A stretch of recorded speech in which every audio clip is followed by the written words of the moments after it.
പണ്ട് ഡിഗ്രിക്ക് പഠിക്കുന്ന സമയത്തായിരുന്നു ഡെയിലി ബസ്സിൽ യാത്ര ചെയ്യുന്നത്. കുറേ നാൾക്ക് ശേഷം കേട്ടോ ബസ്സിൽ കയറണേ. നമ്മളെ വണ്ടി നമ്മൾ വർക്ക്ഷോപ്പിൽ കൊടുത്തിട്ട് തിരിച്ച് നേരെ വീട്ടിലേക്ക് പോവാണ്. എന്തൊരു വെയിലാണ്. ചൂടൊക്കെ ആയതുകൊണ്ടായിരിക്കണം അവന് വീട്ടിൽ ഇരുന്നിട്ട് ബോറടിച്ച് ഇപ്പോൾ അവന് വെളിയിൽ പൂച്ചയായിട്ട് കളിക്കണം. പൂച്ചയെന്ന് പറഞ്ഞാൽ ഭയങ്കര ഇഷ്ടമാണ്. അവൻ വിചാരിക്കണം നമ്മളെ കാർട്ടൂണിലെ കാത്തു വേണമെന്നാണ്. അതിൻ്റെ പുറകെ വെച്ച് പിടിക്കുക കേട്ടോ.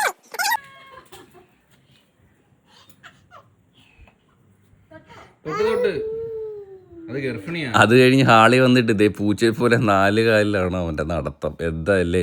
ഇനി അതൊക്കെ കഴിഞ്ഞ് ബോറടിച്ച് കഴിഞ്ഞ് നമ്മൾ പാട്ടൊക്കെ ഇട്ട് കൊടുക്കും. അപ്പോൾ നമ്മളിവിടെ ഡാൻസൊക്കെ കളിച്ച് ചില്ലൊക്കെ ചെയ്ത് ഓരോരോ പുതിയ സ്റ്റെപ്പുകളൊക്കെ കണ്ടുപിടിക്കും കേട്ടോ. ഇനി അതും കഴിഞ്ഞ് ബോറടിച്ച് കഴിഞ്ഞാൽ അമ്മച്ചിയുടെ ഫോണിൽ ഒറ്റയ്ക്ക് വ്ളോഗൊക്കെ എടുക്കും. മാറി നൈറ്റ് ഇതേ മൃദുല എനിക്ക് നല്ലൊരു ഫേസ് പാക്ക് ഇട്ട് തന്നു. ഇത് ഇട്ട് കഴിഞ്ഞ് അവനെ പേടിപ്പിക്കാൻ നോക്കിയതാണ്. പണ്ട് പേടിക്കുമായിരുന്നു. ഓ അവനിപ്പോൾ ഇതൊക്കെ വൻ കോമഡിയാണ്. ഇപ്പോൾ അവനെ പൂച്ചയും പേടിയില്ല, പട്ടിയും പേടിയില്ല, നമ്മളെയും പേടിയില്ല. നൈറ്റ് ഒരു ബൗളിൽ മിച്ചറൊക്കെ എടുത്ത് എല്ലാവരും കൂടി വട്ടത്തിൽ ഇരുന്ന് ചെറുതായിട്ട് കൊതിന്നുണ്ണയൊക്കെ പറഞ്ഞുകൊണ്ടിരിക്കുക കേട്ടോ. ഞാനും മൃദുലയും കാര്യം പറയുന്നതിൻ്റെ ഇടയ്ക്ക് ഒരു പിടി മിച്ചറെങ്കിലും അവൻ വായിലാക്കും.